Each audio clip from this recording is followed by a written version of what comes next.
Hello, everyone. Hello. All right, so we'll give it a couple more minutes if anybody else hops on. While we're hanging out, does anybody have any questions about what you've been up to or where you're going? Good. Just to make sure, is everything due next week on October 5th? Yes, yes, you are correct.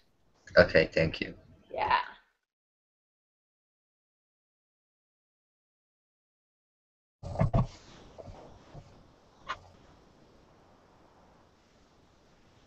Hi, Hi, how are you? It looks like you're in the car. I am, and I'm outside the checkout for Touchstone Center of the Arts. So yes, Excellent. All right, well, we'll see if anybody else hops on, but we're going to go ahead and get started since most of you are here. yes. So today's call, I really don't have anything in particular that we needed to talk about. Hello. I just kind of wanted to hop on and be here for all of you if you have any questions about what you are working on, anything that you're kind of stumped with your concentration, as well as if you want to share any of the experiments that you've been doing and maybe something cool that you did that you think your classmates would be interested in.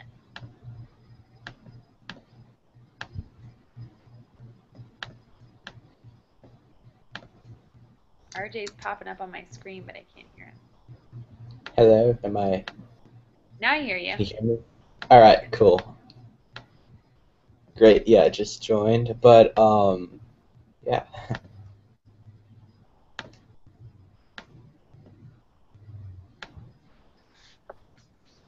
You guys are Thanks. easy this week. No one has any questions. Hi, Kaylee. We're just Hi. really going over if you have any questions, frustrations with your concentration, or anything cool that you've discovered through doing some of the sketchbook assignments or some of the medium experiments, if you want to share.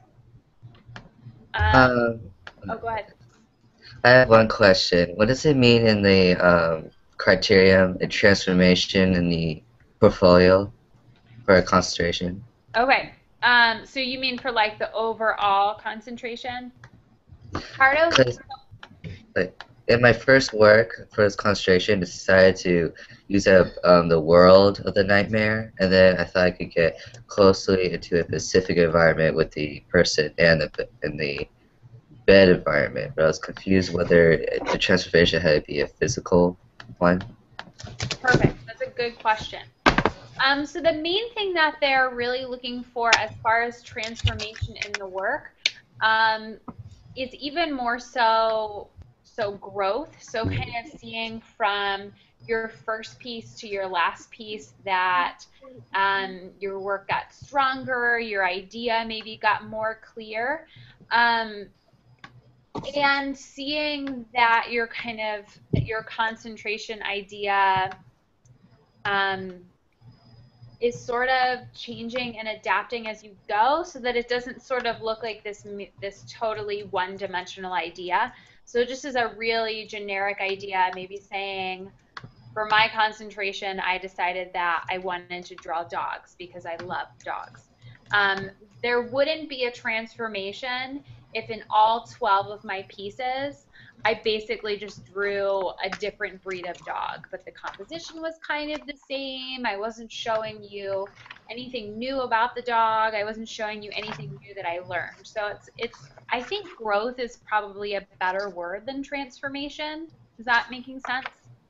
Yes, that makes more sense. Good. And another thing I have on my list to do either tonight, if it doesn't happen tonight, tomorrow, that I'll put up on the site, is I'm going to go and pull a whole bunch more examples of concentrations and share them with you just so that you're kind of revisiting that again, seeing some more examples, and that would be a good thing then to kind of look at as you're looking at them. Do you see in those what you would call a transformation? As well as some of that, the nice thing about it being turned in digitally is it's your decision what order you put the pieces in. So when they look at them, they come through in 3 rows of 4. So part of what we'll be doing when we're kind of putting the finishing touches on it is we'll be looking at those pieces and thinking what order does tell the best story and what order does show the best transformation.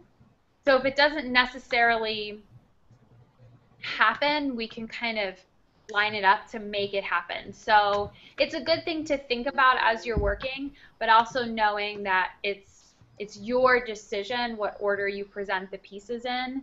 They don't actually have we don't necessarily have to do it by this is the first piece that you did and this is the last piece that you did.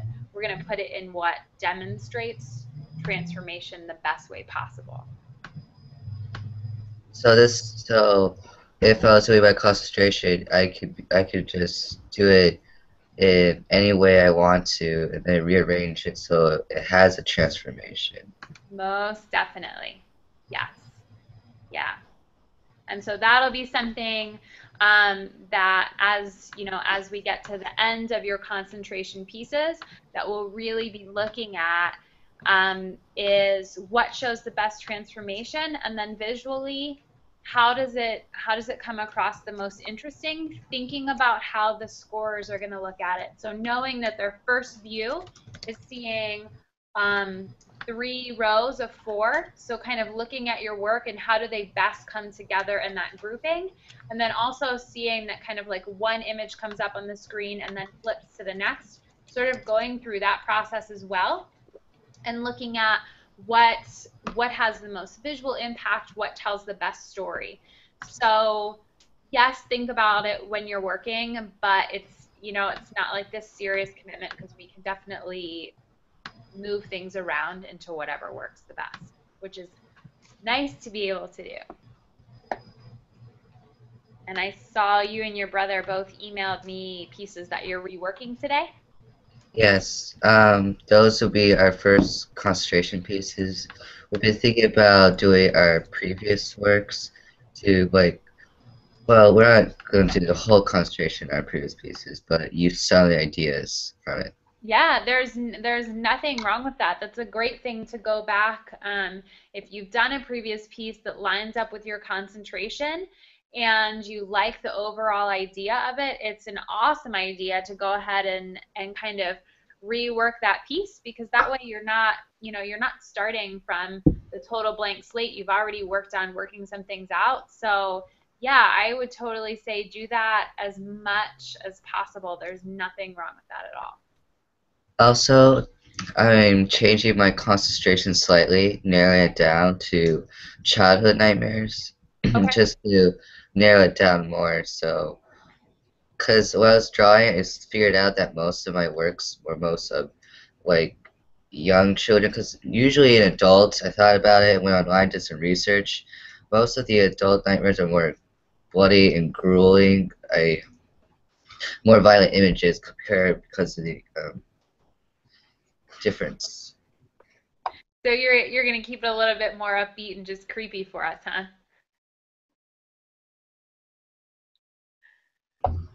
Yes, slightly.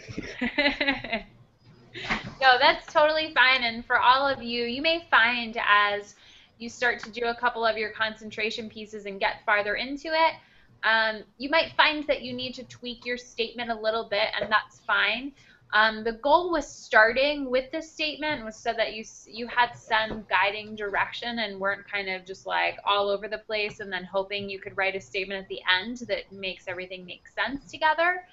But a couple of people have emailed me as they've kind of actually started doing the pieces, saying, you know what, I think I need to make some adjustments to what I'm doing. And so that's totally fine to do if you're like, I need to narrow this down more, or I need to switch the wording up a little bit.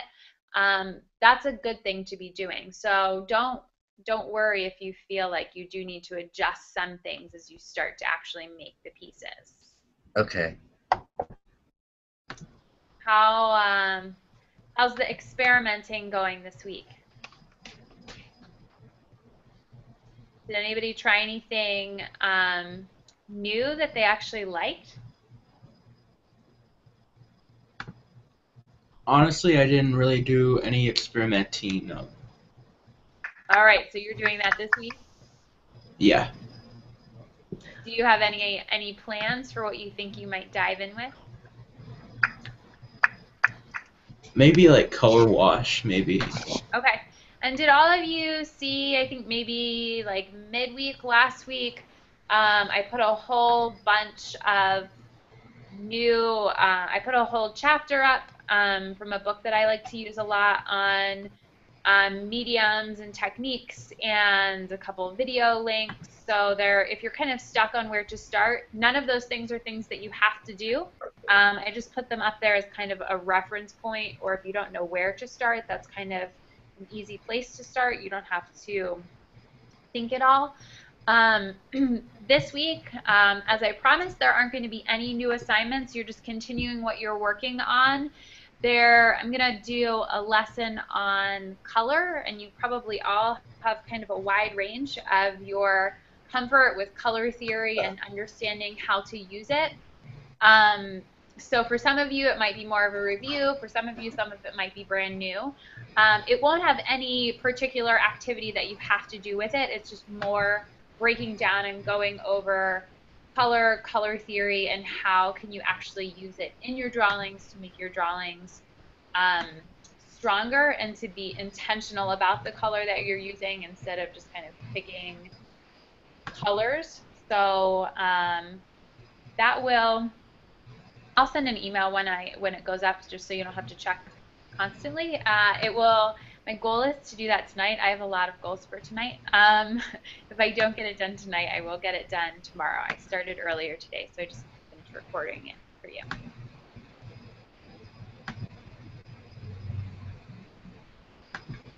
Any other questions about what you're working on? And remember to kind of keep checking your schedule for your concentration, looking, are you actually where you said you would be? If you're behind, how can you sort of fix that? If you're sort of struggling with the concept of a schedule, another thing that I do, I'm really, really strict about making a schedule for myself every week for my artwork, but just everything that I'm doing. I normally do Sundays as totally blank days. And the point of that is, if I fall behind on things during the week, then I have to kind of scoop them up and finish them on Sundays.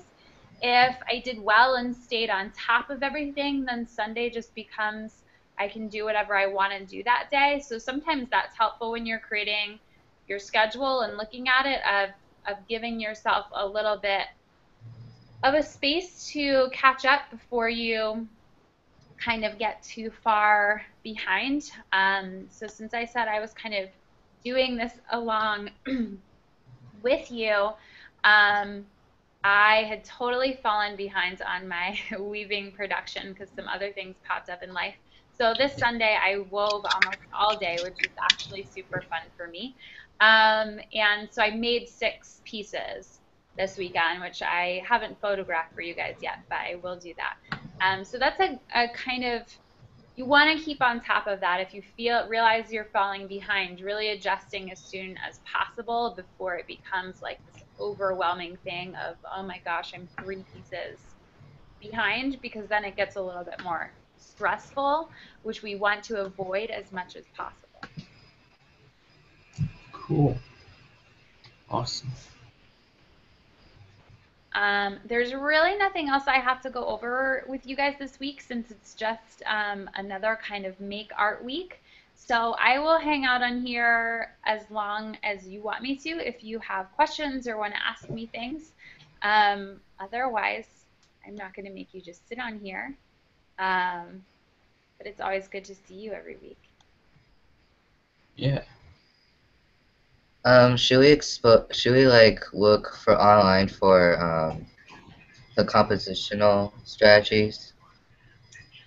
You can be looking on there, and I'm going to kind of, so just as I've done in the past and doing like color theory this week, I'm going to keep adding things on each week. Another really good thing to do if you're kind of struggling with composition is, and I know like you and your brother are taking art history, right? Yes. And this works for anyone. If you're kind of struggling compositionally, think about artists that you like their work and really pay attention to their composition and copy their composition. So it could be something that is completely different subject matter, but still kind of picking out, like, so where have they placed their subject? Where have they placed their background? That's a really, I mean, composition is like this big, huge beast of a thing. And so part of that is what I've talked about in previous videos is really paying attention to the elements of the art and the principles of art and being conscious of them and conscious of using them in your work. Paying attention to the types of lines that you're using and the emotions that those lines tell. This week we're going to bring color in. And so probably in the next, this week and the next, so over the next 3 weeks, I'm going to be putting out a whole bunch of videos that really tackle lots of parts of composition.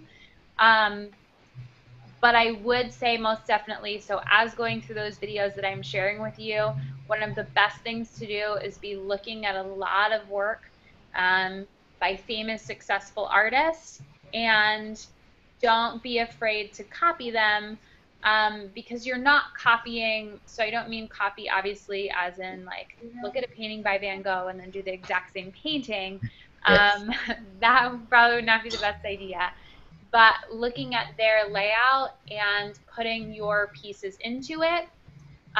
Another way of doing that is, you know, taking a piece that you really like, print it out so that you have it on a piece of paper in front of you, and do like a super fast sketch of your idea right on top of that, so you can kind of play with mimicking the layout and seeing how your pieces could fit into that kind of layout is a good way to start kind of moving around. I also have a problem when I was doing my first concentration piece, whether the amount of detail challenges composition. Because there's some instances where I would put a lot of detail in the corner, and the eye, when I look at it and ask other people look at it, it would naturally go to that location. But then when I add more detail in their section, it gets too overbearing. It has too much detail spanning across without any specific focal point for the eye to see. Yeah, that's such a good question and an awesome observation that you're noticing. So some of the easiest ways to really check your composition and think about moving the eye throughout the piece is pulling from those elements of art. So if you look in your piece, and really commonly, you're going to have a couple shapes that are repeated. So maybe you have a circular shape in a few different places of your composition, and you want to move the eye, so up out of this corner down here, just pull that shape in over here. So you're going to repeat the shape somewhere else. We don't consciously think about it when we look at a piece like, oh, there's a circle, so there's another circle. But we naturally do it, that if you repeat that shape, it will naturally move the eye throughout. Doing the same type of thing with repeating like a little pop of color in a couple different places. So I would go ahead and do the detail where you feel like your detail is necessary, and not necessarily use your detail as a piece that is going to move the eye. So instead, do the detail and then really looking back and saying, you know, maybe what are the two dominant elements of art that you see in your piece. So maybe you have this really bold texture. So if you see the eyes getting stuck somewhere, how could you bring that really bold texture in one other place to pull the eye through? Because all of all of the elements of art are fairly easy to put in different places of the composition without it being like this glaring decision. With what you're saying with the detail, if you keep moving it, then suddenly the whole thing is detailed again. So that's what I would say for now to try and look at. You're going to see that you have many elements of art in your piece. So I normally tell my students to look at what are the two that you think are playing the biggest role in that piece. And once you've identified them, do you need to just bring that in maybe one other place to keep moving the eye throughout the piece? Okay, thank you. You're welcome. Any other questions?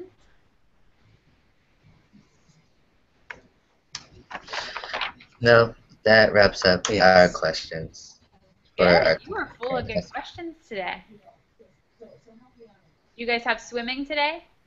Yes, we had to leave soon in 3 to 4 minutes. Yes. Yeah. How long do you have swim practice for? Like how many hours? We swim for an hour and 15 minutes, but our younger brother needs to swim as well, so that's that'll be 3 hours total we're gone for swimming. Okay. What's your favorite stroke? My favorite stroke is backstroke, but my most favorite stroke is breaststroke. Yes. Oh, I hate breaststroke. I got disqualified, I think, like every time I swim it.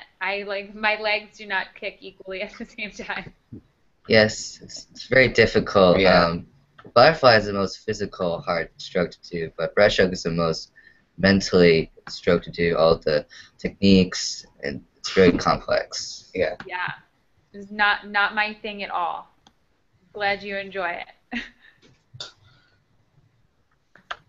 The rest of you guys good? You're nice and quiet today. Monday. I should make you talk on Wednesday. Everybody's always so sleepy on Mondays. Yeah, exactly.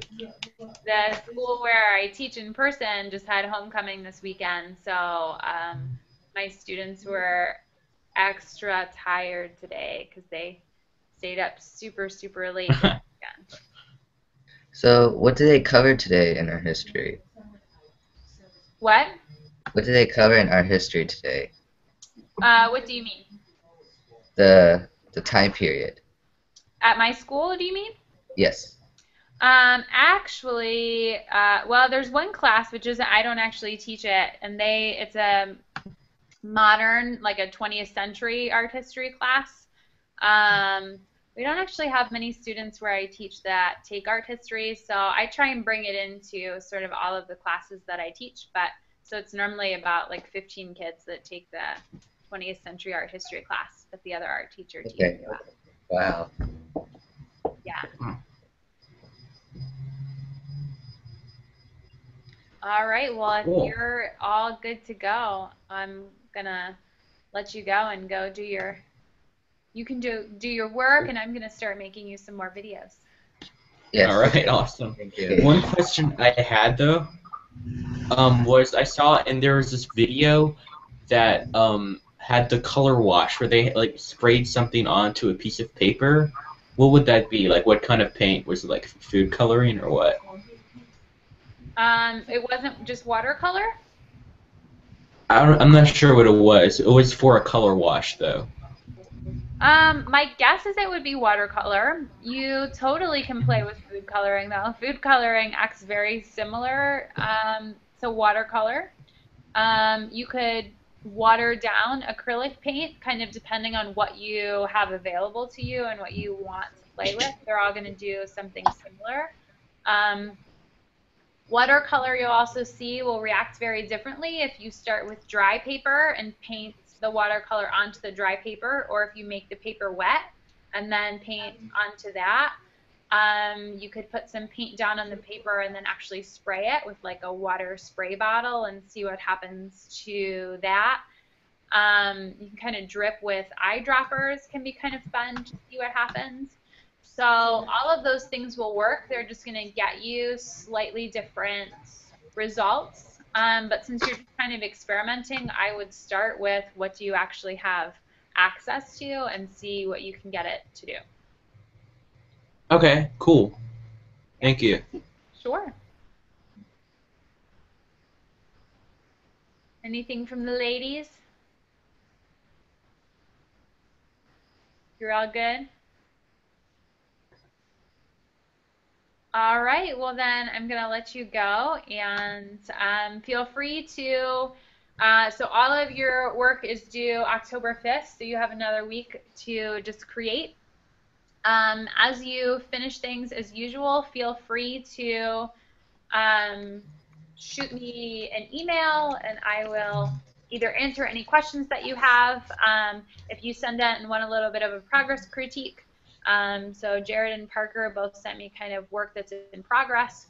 I will respond and give you feedback on that as well.